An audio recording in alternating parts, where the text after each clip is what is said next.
Madame, mademoiselle, monsieur, je suis très heureux de vous retrouver à notre émission d'aujourd'hui et je vous remercie pour votre intérêt à l'égard des émissions La Pensée et les Hommes. Vous êtes comme moi, vous recevez de temps en temps dans vos messages courriels des annonces parfois un peu peureuses qui nous disent que l'Europe s'en va vers l'islamisation et que le djihad islamique est là présent chez nous pour changer notre société. Alors je vous propose à notre émission d'aujourd'hui de nous pencher, d'analyser ce concept de djihad. Je vous retrouve avec mes invités dans un instant après notre générique.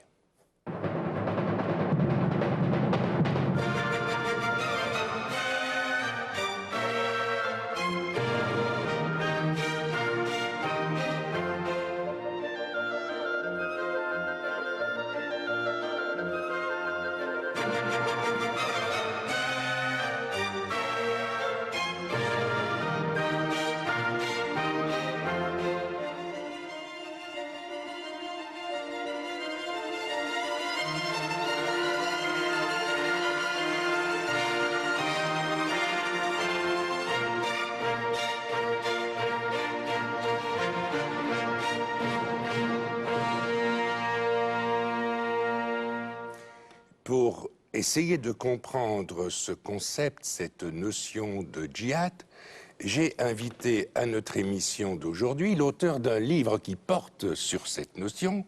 Il s'agit de monsieur Johan Bourlard. Vous êtes traducteur-interprète, vous avez fait une licence en études des religions, en histoire des religions.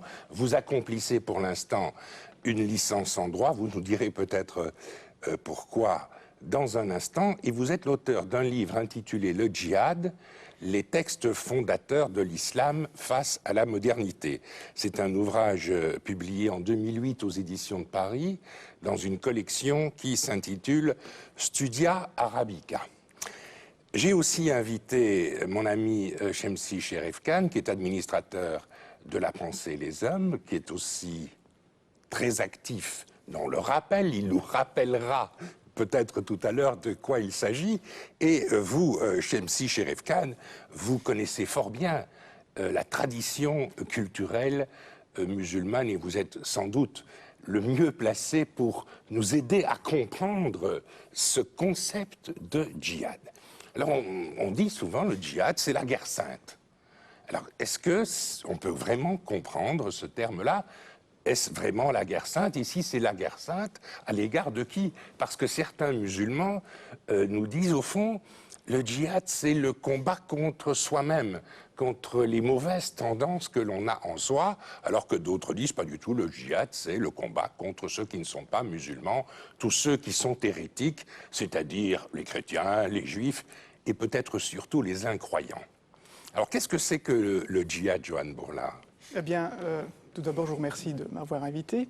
Ensuite, en fait, vous avez tout à fait raison.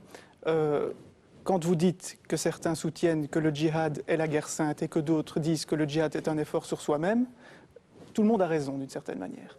Et c'est là toute l'ambiguïté de l'islam. Mais quand on analyse le terme en lui-même, djihad vient de la racine jahada, qui comprend une notion d'effort, de lutte. Mais le côté armé, guerrier, n'apparaît pas dans ce mot, ce qui fait que djihad, traduit par guerre sainte, évidemment, sur le plan lexical, ce n'est pas exact. Mais quand on analyse le concept de djihad à travers les textes fondateurs de l'islam, comme je l'ai intitulé, on constate qu'effectivement, la dimension guerrière est très présente dans les textes fondateurs, que ce soit dans le Coran, considéré comme la parole d'Allah, que ce soit dans la Sunna, qui est la tradition de l'islam et qui comprend des récits sur les faits et gestes de Mahomet, le prophète fondateur. Dans ces textes, on remarque que le djihad, en tant que guerre dirigée contre ceux qui ne se soumettent pas à l'islam, effectivement, on voit que c'est très présent. Donc cette guerre, elle existe dans notre société d'aujourd'hui. Est-ce que nous devons considérer que les personnes de confession musulmane qui viennent s'installer dans les pays d'Europe, parlons de la Belgique puisque c'est notre pays, est-ce que l'on doit considérer qu'ils viennent ici faire de la propagande religieuse, essayer d'étendre leurs propres convictions à notre société, disons vaguement judéo-chrétienne, société qui comporte beaucoup d'incroyants, de sceptiques et d'athées. Est-ce qu'il faut vraiment comprendre cela comme ça? Est-ce qu'il y a un danger pour nous, qui nous sommes dégagés du pouvoir des religions, du couvercle des religions, oserais-je dire? Est-ce qu'il y a un danger pour nous, à travers ce djihad? Le danger, c'est que entre le monde occidental et le monde musulman, on n'a pas la même conception des choses, notamment par rapport à la place que prend la religion dans la société. Il faut savoir que pour les musulmans, l'islam, c'est plus qu'une religion. C'est aussi une loi qui doit vous guider du berceau jusqu'à la tombe et du matin au soir, que ce soit dans votre vie familiale, professionnelle. Il y a une véritable loi qui gère tous les faits et gestes, tous les actes du musulman durant toute sa vie, et quel que soit son état de vie. En Occident, évidemment, on n'imagine pas cela, d'autant plus que nous, le christianisme ne constitue pas une loi, on ne parle pas de loi au sens dans le christianisme. On sait bien quand même que les chrétiens ont essayé de tirer Exactement. la couverture de la loi à eux, dans le passé, mais peut-être encore dans le présent, qu'il y a des obstacles à des avancées comme l'interruption volontaire de grossesse, certaines formes d'euthanasie, etc. Il y a là des freins mis dans l'évolution de la loi par des groupes religieux plus ou moins actifs, plus ou moins révolutionnaires. Cela existe, mais ce n'est pas véritablement un obstacle à la vie de notre société. Et si nous réclamons la séparation de l'Église et de l'État, et peut-être que Chelsea va évoquer cette question dans un instant, ce n'est pas pour nous un combat perdu, bien au contraire. Or, ce que vous dites, c'est qu'au fond, dans l'islam, il n'y a pas de différence entre l'Église et l'État. Il n'y a pas d'église, peut-être, parce qu'il n'y a pas de pape, il n'y a pas de souverain pontife qui dise comment il faut comprendre l'islam, mais tout le monde est d'accord, en semble-t-il, pour dire que entre la religion et la loi, il y a une sorte de signe d'adéquation. Oui, pour la bonne et simple raison que le fondateur de l'islam, Mahomet, était lui-même à la fois un chef guerrier et un chef guerrier politique et un chef religieux, un maître spirituel. Donc lui-même n'a pas fait c'est une sorte de général, il a fait des combats, il s'est livré à des batailles. Oui, comme disait un célèbre islamologue, c'est à la fois Moïse et Charlemagne. Je veux dire, il a fait la guerre et à la fois il a prêché une religion. Et donc lui-même, Mahomet, n'a jamais fait la distinction entre l'un et l'autre domaine. Et donc ses successeurs, les califes, qui eux n'avaient pas l'aura d'un prophète, ont dû, à plus forte raison, user de moyens politiques comme la guerre, comme le djihad, pour parvenir à établir la suprématie de l'islam sur le territoire sur lequel il régnait. Et à l'étendre, si besoin est. Donc on peut dire que celui qui est croyant, celui qui participe de l'islam, respecte la loi de l'islam, ce qu'on appelle la charia en quelque sorte. La charia, donc la charia qui est constituée du Coran d'une part et de la sunna d'autre part. Le Coran est considéré par les musulmans comme la parole d'Allah, directement descendue du ciel, d'où le problème... Ça c'est pas nouveau, la Bible c'est la parole de Dieu, du Dieu des Juifs, oui. Les évangiles c'est la parole de Jésus, Dieu incarné en homme. Alors c'est pas étonnant que les musulmans aient dit à peu près la même chose que dans le Coran, c'est la parole de Dieu qui s'exprime. Oui, à cette différence près, on ne va peut-être pas s'attarder là-dessus, mais quand même très intéressant. Vous voyez que, par exemple, en ce qui concerne le Nouveau Testament, il a été écrit par des hommes inspirés par Dieu. Pour le Coran, ce n'est pas écrit par un homme, c'est la parole de Dieu descendue du ciel et dictée à Mahomet. Mahomet n'a fait que la dicter. Donc, et en plus, c'est un peu comme Dieu qui dicte les 10 commandements à Moïse. Voilà, ça reprend ce passage-là précis de la Bible, Mahomet qui se voit comme un nouveau Moïse avec la loi qu'il vient accomplir et qu'il vient étendre sur toute la terre. Parce que justement, c'est aussi l'originalité de l'islam. Il partage à la fois l'universalisme du christianisme et le légalisme du judaïsme. On pourrait donc dire, sous une formule mathématique un peu simple, l'islam c'est légalisme juif plus universalisme chrétien. Mais le problème, évidemment... C'est une religion superbe, très forte, puisqu'elle fait la synthèse des deux principes des grandes religions monothéistes, le christianisme et le judaïsme. En fait, elle se réapproprie les symboles et les personnages des deux religions en les réinterprétant et en leur donnant une coloration plutôt arabe et conforme à ce que Mahomet a voulu prêcher. Par exemple, pour les chrétiens, Jésus est le Fils de Dieu. Pour les musulmans, dire que Jésus est le Fils de Dieu est une abomination. Donc là, il y a une différence radicale, par exemple, entre les deux religions. Le problème de l'islam, c'est que c'est aussi une loi qui englobe donc tout le monde, y compris les non-musulmans. C'est-à-dire que quand l'islam... Donc moi qui ne suis pas musulman, je suis soumis à cette loi, mais je ne suis pas d'accord du tout. Hein. Si je vous vous le dis d'emblée. Oui, je m'en doute, mais moi non plus. Mais j'analyse les textes tels qu'ils sont. En fait, si vous faites partie d'un pays musulman, vous faites partie de ce qu'on appelle la terre d'islam, Dar al-Islam. Si vous n'êtes pas musulman et que vous faites partie du monde qui n'est pas musulman, vous faites partie du Dar al-Harb, le pays de la guerre. Ça, c'est la division classique dans l'islam. Évidemment, au fil des siècles, on a établi certaines nuances. Donc, le pays qui n'est pas encore soumis à l'islam n'est pas forcément destiné à être combattu par les armes.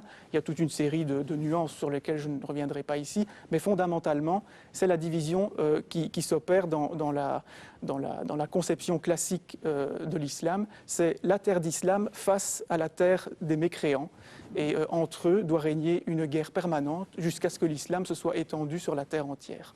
Oui, mais moi qui suis bruxellois, j'observe que Bruxelles pourrait devenir, dans un délai que je ne peux pas fixer, mais dans un délai qui pourrait être assuré, terre d'islam. Il y a des communes bruxelloises où la présence des personnes de confession musulmane est importante, pourrait devenir majoritaire. Alors, est-ce qu'on peut dire que d'ici 20, 30, 40 ans, Bruxelles sera considérée par les musulmans comme terre d'islam?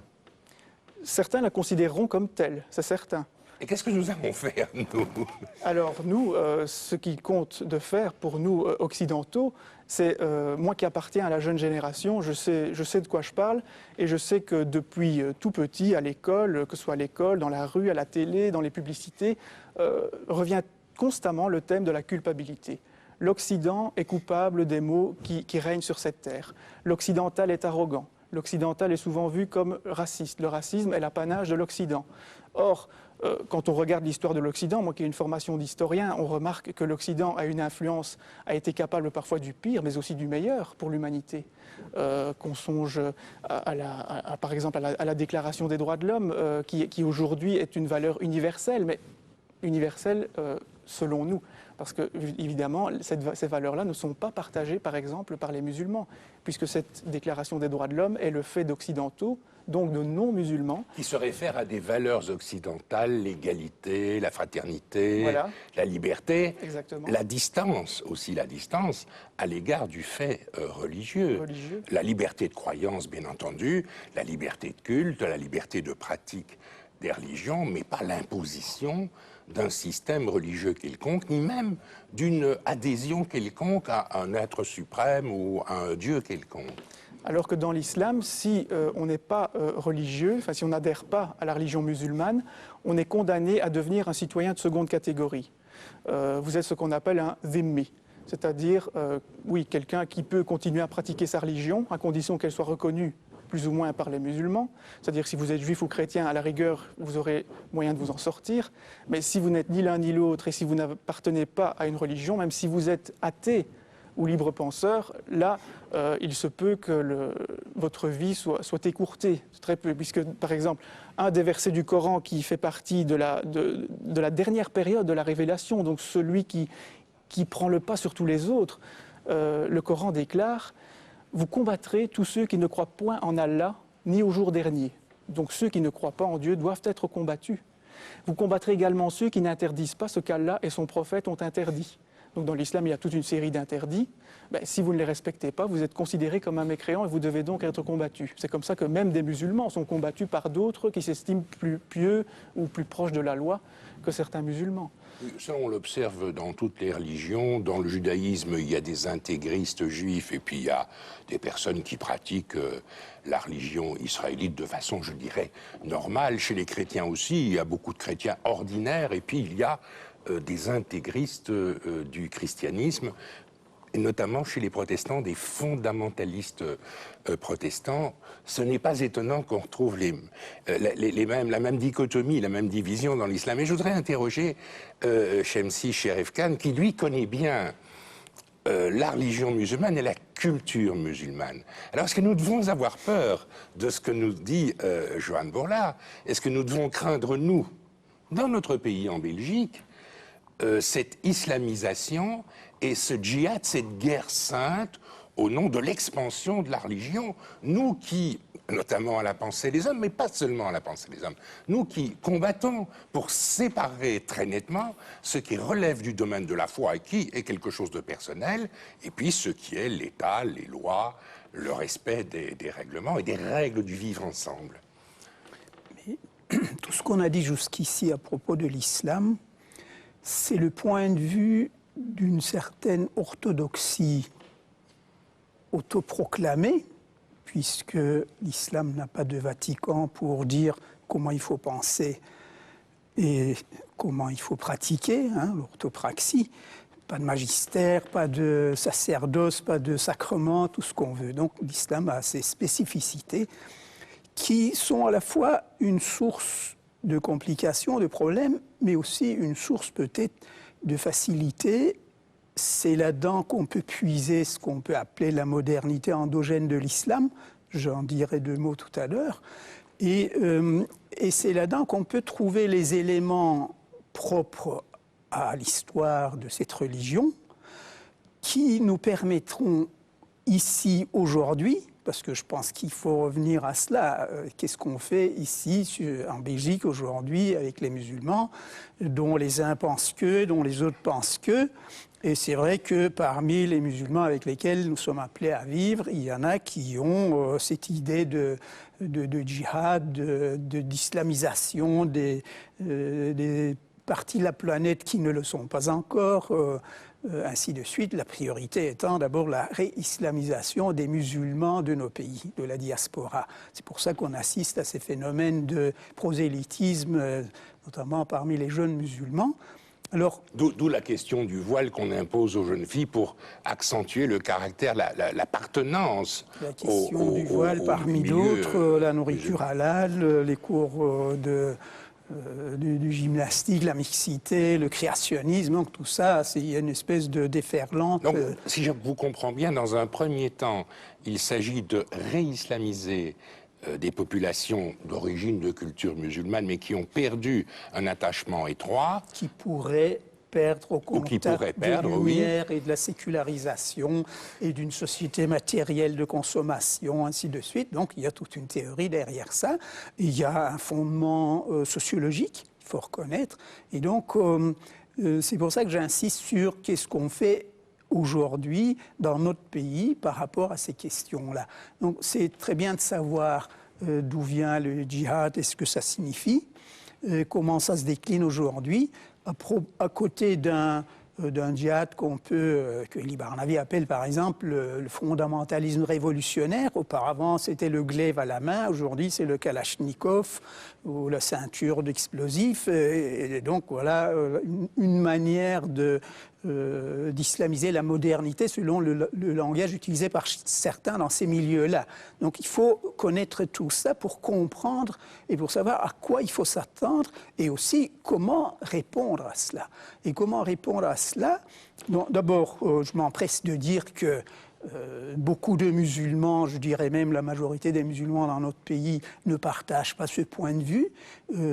Pourquoi? Mais d'abord parce que, pour commencer, leur culture religieuse ne va pas jusqu'au dire d'où vient le djihad. Qu'est-ce qu'il faut comprendre par là?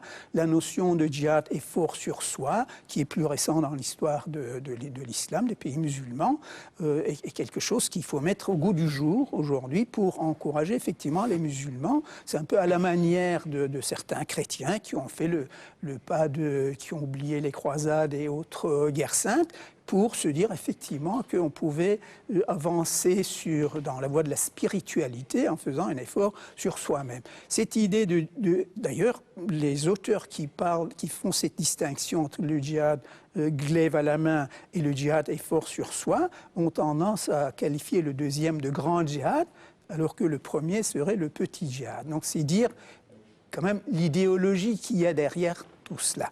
Je préfère évidemment avoir affaire aujourd'hui dans notre pays à des musulmans qui défendent le djihad dans le deuxième sens du terme, c'est-à-dire l'effort qu'on fait sur soi-même pour être un bon musulman, mais pourquoi pas aussi un bon citoyen pour bien vivre avec les autres. Et ça, je pense que c'est vraiment le nœud de la question, comme on a pu déjà aborder à plusieurs reprises dans le cadre de nos émissions. Comment vivre aujourd'hui avec nos concitoyens musulmans, parmi lesquels il y a des gens qui pensent aujourd'hui comme l'ensemble des démocrates humanistes qui peuplent nos contrées, en tout cas la majorité, mais il y a aussi effectivement une minorité qui cultive cette idée de djihad, au point de faire par exemple du fameux voile un bout de tissu, d'abord un voile islamique, sacralisé, et une fois que c'est sacralisé, en faire le voile emblème de l'islamisme au sens politique du terme. Donc on voit la gradation, le progrès, entre guillemets, l'évolution dans toute cette manière de considérer les choses, au point de faire aujourd'hui du voile une sorte de djihad au féminin. Et je ne vous cacherai pas, vous avez parlé de notions de démocratie et d'humanisme.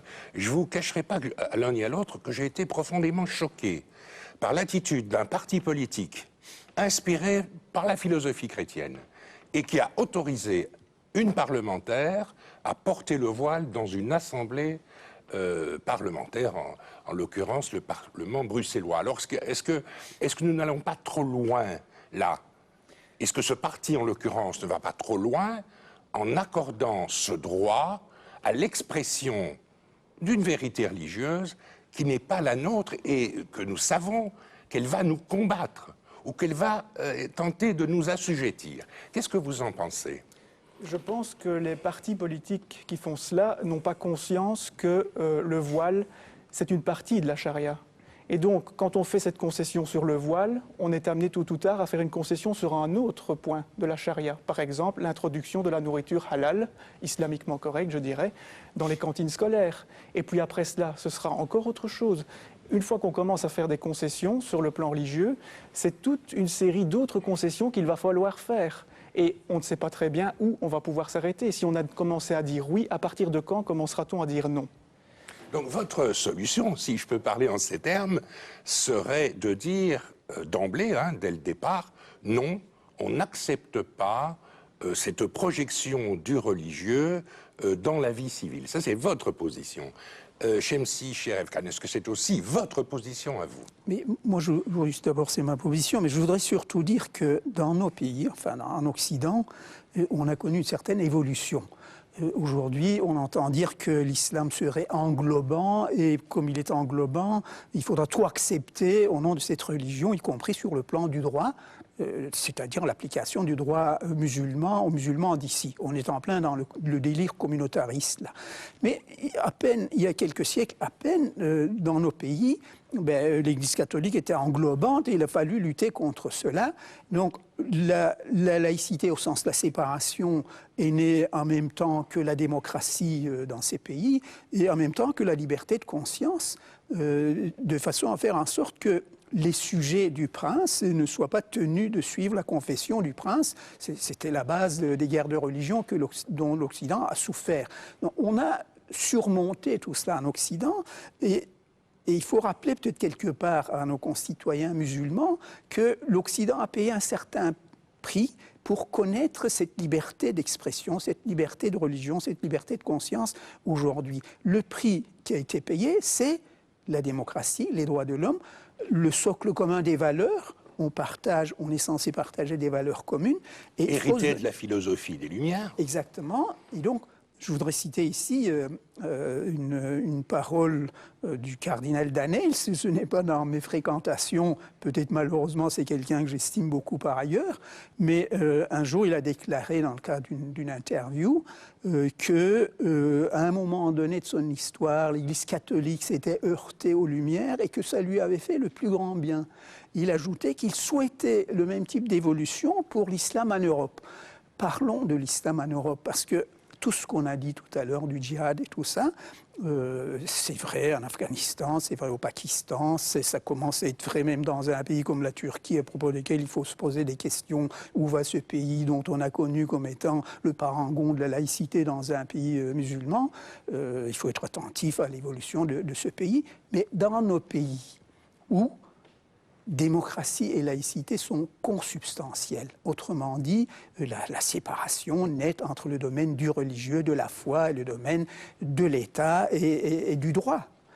Et je pense que nous avons un devoir impératif, voire même il y va de notre propre survie, d'expliquer à nos concitoyens musulmans qu'ils peuvent parfaitement être des citoyens respectables et des musulmans loyaux à l'égard de leur foi, tout en étant par ailleurs des citoyens d'un pays, d'un État de droit, à condition de séparer nettement le domaine de la foi, qui est celui de l'intériorité. Il y a un islam de l'intériorité qui n'a pas le djihad et le glaive à la main.